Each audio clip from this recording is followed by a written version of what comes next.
So let's talk more about the investigation, and we're joined by two former NYPD law enforcement officers. Tom Ruskin, he's a former NYPD detective investigator and now the president of the CMP Protective and Investigative Group, and Harry Houck, he joins us from Charleston, and he's a retired NYPD detective, first grade and law enforcement analyst.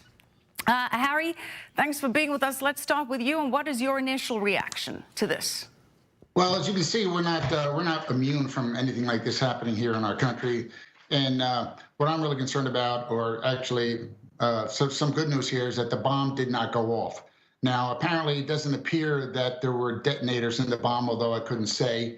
But we're very lucky that the bombs didn't go off, and it's going to make it very easy now for law enforcement to be able to track information from those bombs, because as we have done in the past, we've collected DNA, we've collected fingerprints from bombs that were exploded. So this is going to be a lot easier for law enforcement to be able to track down our perpetrators here. Tom, what do we know about these explosive devices found inside the package? Well, they've said that they're crude devices, that they basically have been put together similarly and basically have been mailed. The fact that, along Harry's line of thinking, the fact that they didn't explode leaves investigators a lot of tangible evidence that they can put together, where parts and components were bought, possibility of fingerprints, and the way the packages were put together, the possibility that DNA may exist in the package or on the package itself, and then how they were sent.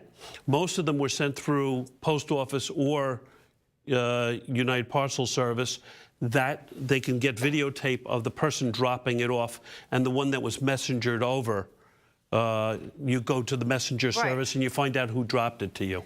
And Harry, a big question that's being posed is how come these explosives didn't explode? Thankfully, they didn't. But some are speculating that if they were intended to detonate upon receipt of the package, then there would have been some kind of receiver or some kind of switch attached to trigger this pipe bomb. So how much of this could you say was used to actually cause an explosion, or potentially just to scare people? Well, you really couldn't tell unless you actually saw the bomb itself. And although I'm not a bomb expert, I did see that one pipe bomb that was addressed to CNN, and it doesn't appear to me, and like I said, I'm not a bomb expert, that there was a detonation device on that. Although, it's a possibility that, I just didn't see anything clear enough, and it was a photograph that was posted. But we're very happy and very glad that it didn't happen. And it's a possibility, when they go over all these bombs and they check that there's no detonation device, maybe this is just a message that was being sent, and maybe they had no intent to actually hurt somebody. But then the investigation is going to have to clear all that up. And Tom, what is your take? Reading some analysis from some bomb experts that have posted online regarding this matter, and they are also, I'm assuming, looking at photographs that have been made public so far, which is also a little unusual to have that out in the open so soon. But that point has been made that there hasn't been, from what people can ascertain, a way to trigger these explosives, and perhaps it was meant to be just a scare. Well, the bomb experts who are evaluating the bomb and took the bomb from CNN up to Rodman Neck, which is the police department bomb location, with the FBI bomb squad, know if it had a detonator or not. The fact that the police department put this out is not unusual.